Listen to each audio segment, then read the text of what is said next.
Hey, you guys, I hope you guys are doing well. Welcome back to the channel. Before we get into these topics for today, and just some very random topics that I decided I wanted to talk about, to be honest with you. No rhyme or reason. It was just something that I thought was interesting, and I wanted to share it with y'all. Before we get into these topics, do me a favor, go ahead and like the video in advance. I don't want to belabor the point every single time, but it's the best way to support the channel. Like the video. If you see ads, sometimes just let them play. And of course, hit subscribe if you are not subscribed to the channel, and hit the notification bell as well. Hey, Noti Gang, I know you guys are here. And I messed around and just belabored the point when I just said I wouldn't.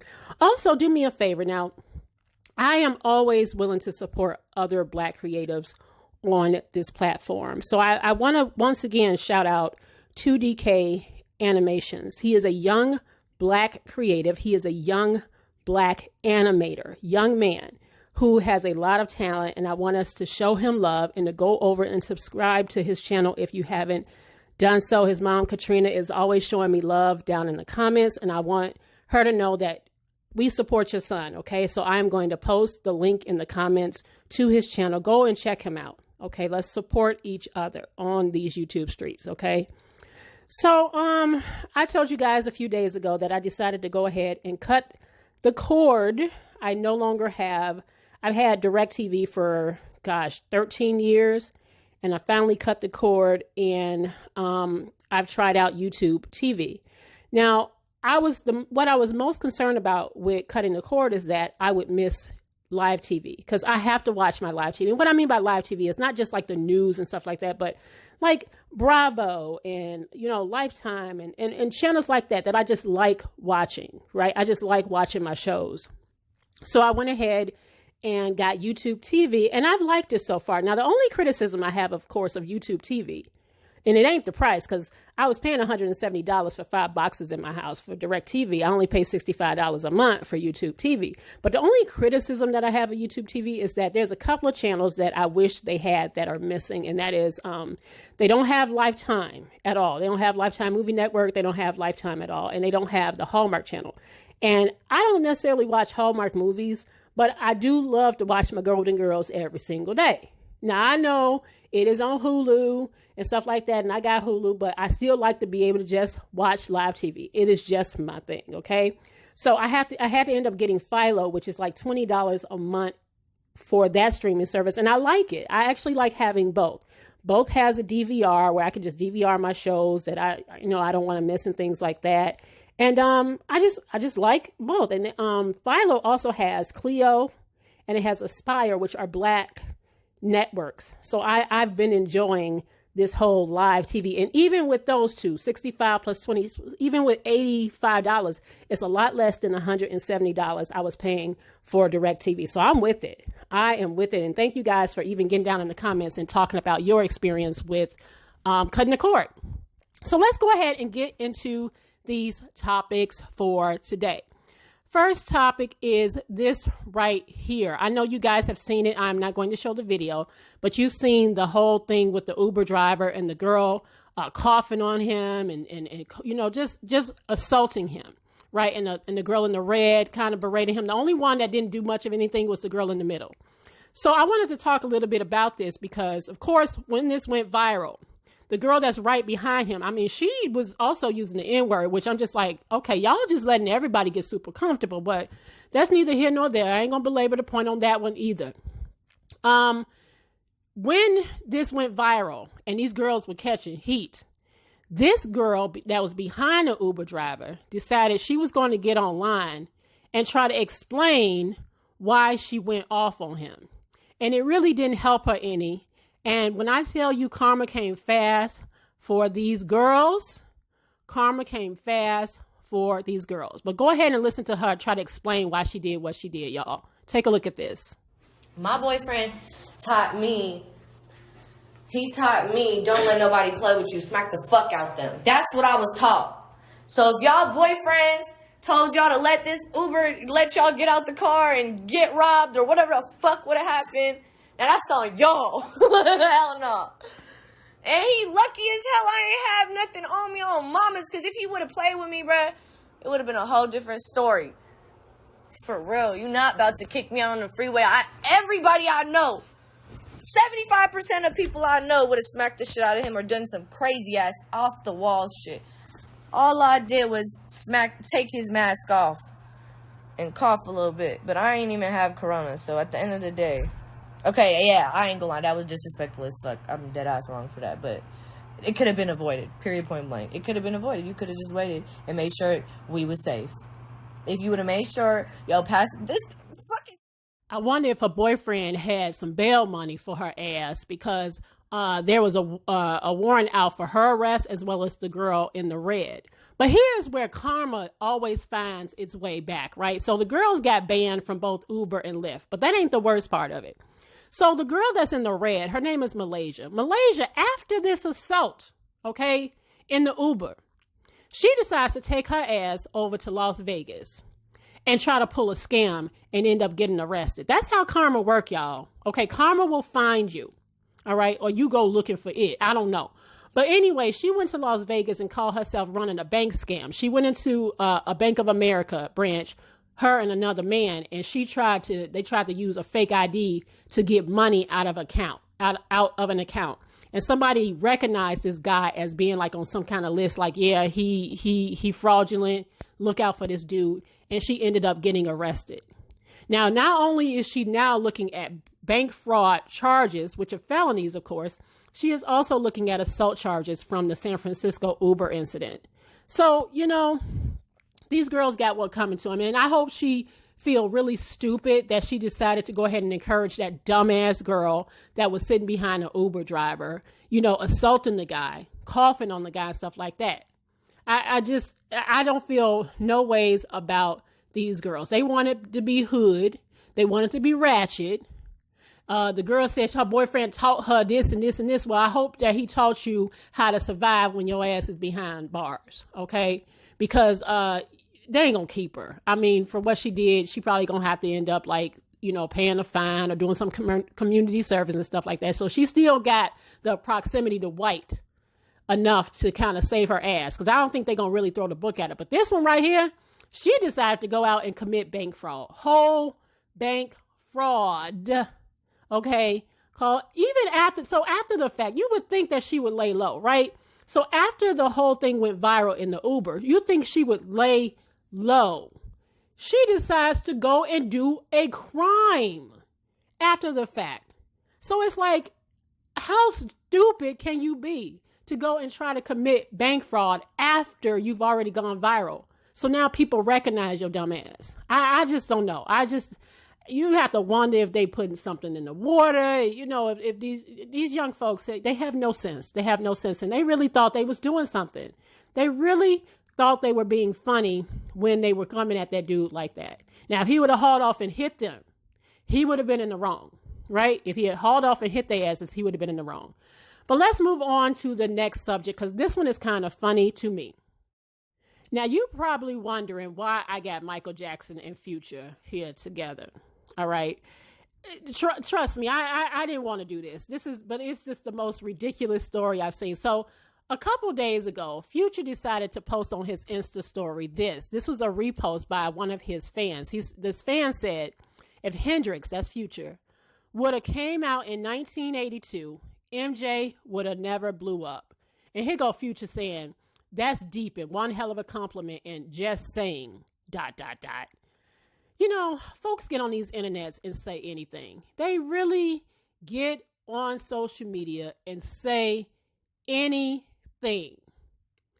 And the fact that Future would get his ass up on here and repost it, thinking it was a flex, and people cracked up at his ass. The nerve of Future to even think that.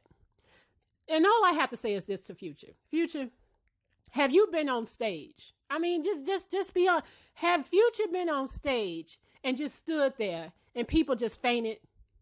Because I was alive and I remember distinctly when Michael Jackson got on stage, just stood there. He didn't sing not nan note. And folks was falling out. Boom. Falling to the ground. Had to be carried out on stretchers. So until Future can make folks pass out from simply being present, I don't want to ever in his life see another thing like that. Next time, Future, just scroll on by, like the post, whatever, but do not repost it talking about just saying. Because you just saying a whole lot of bullshit. There would be not damn time in the history of this universe that people would ever say that if Future was out in 1982, MJ, Michael Jackson, wouldn't have been what he was to the world. Okay? Don't do that again. You just kind of really embarrassed your damn self by even saying that foolishness. And I just thought it was funny, y'all.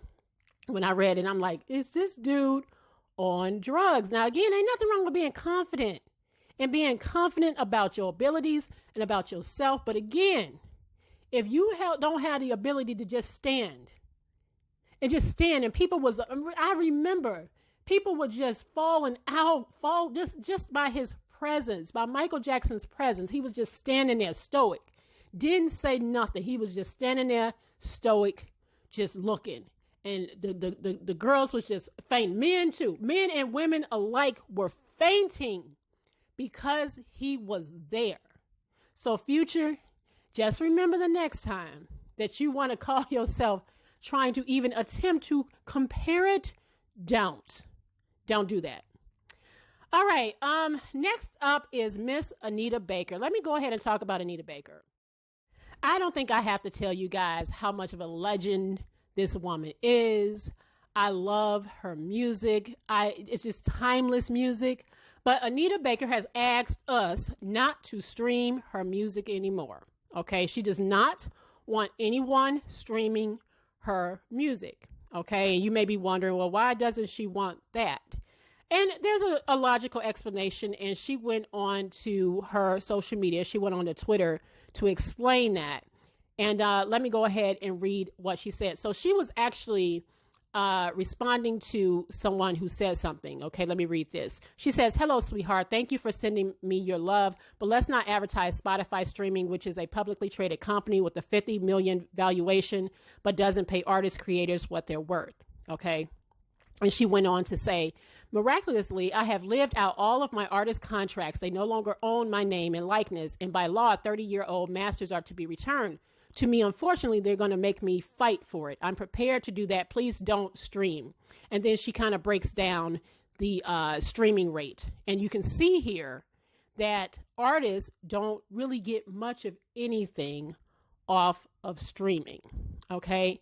And I'm here to say this. If people can respect Dave Chappelle, when Dave Chappelle asks people not to watch the Chappelle Show because he was in a dispute with, Netflix, I believe, when he was in a dispute with Netflix, I think that people can respect what she is saying and not stream her music.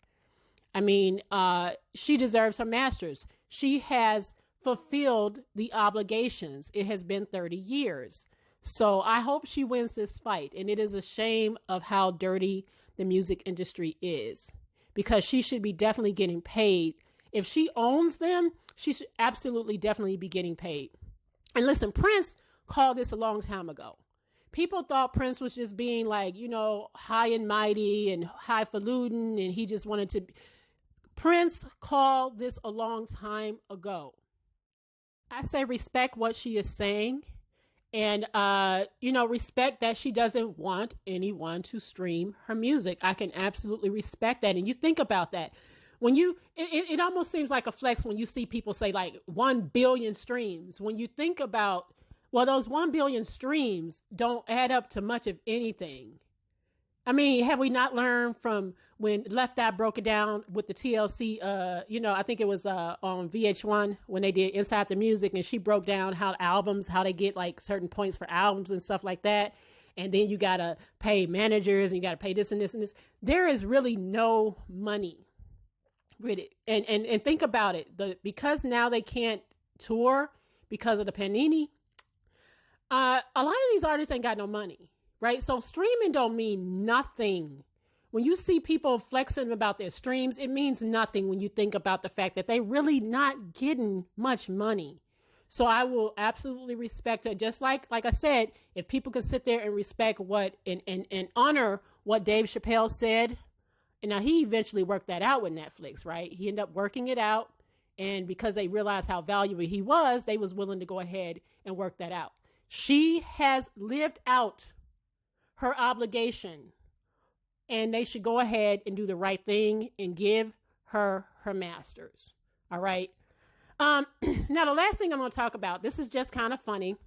And I saw this and I really want y'all input on this. I want to know what kind of person are you? So this was a tweet by C Swank. It said, man to man, I highly encourage you to find out what area of life your girl is bougie in. Dudes assume if shorty not in designer, she not bougie. Some girls are food bougie, some are travel bougie, some are only bougie on holidays. That's something you got to investigate. Now, I don't want to just think about this as far as women. I thought that was a funny thing, but I thought about I got friends that are very food bougie, right? I got friends that are very, very travel bougie. I got friends that are grocery store bougie, okay? I know people that will only go to Whole Foods and Trader Joe's. And there's a place here called Fresh Time. They will not even step foot in a Save-A-Lot, right? In a Walmart, in an Aldi. Heaven forbid an Aldi, right? What kind of bougie are you? I'm not designer clothes bougie. I'm not travel bougie. I'm not food bougie. No, food bougie is like some people will only eat at. There's certain places that they would never eat, that they wouldn't step foot in. It's like, you have to go to Papados. You got people like that. They can only go to Papados and the Cheesecake Factory and Maggiano's and stuff like that. They will never, step foot in like a TGI Fridays, that kind of stuff. But I'm none of those. I'm actually what you might call, I'm home decor bougie. I love certain home decor. Like I will go and spend a little dollar, a little money on certain stuff for the house. But I'm not the other stuff. I'll go and shop at Aldi in a heartbeat. Okay. And I will go and eat at certain hole in the wall. Like I'll eat at a hole in the wall if it's good. You know what I'm saying? And I'm just, as far as travel, it's whatever to me. But I want to know, what kind of bougie are you, peoples? What kind of bougie are you? Are you a food bougie person? Are you a travel bougie? What are you? I would love to know, men and women alike, because we all got our thing. But anyway, I just wanted to come to you guys with that. I'm about to go ahead and watch. I'm a big NCAA basketball person, so the selection is about to happen, and I want to make sure I can watch that because I am big on college basketball, so I'm going to go ahead and watch that. I ain't watching the Grammys, period. I already kind of know who won anyway, right? They already said that Kanye won the contemporary gospel, and he pissed on his last Grammy, so that's interesting. But anyway, let me know what kind of bougie you are, and sound off on some of these topics, and I will see you guys on the next video. As you know, comment, like, share, and subscribe. Bye, y'all.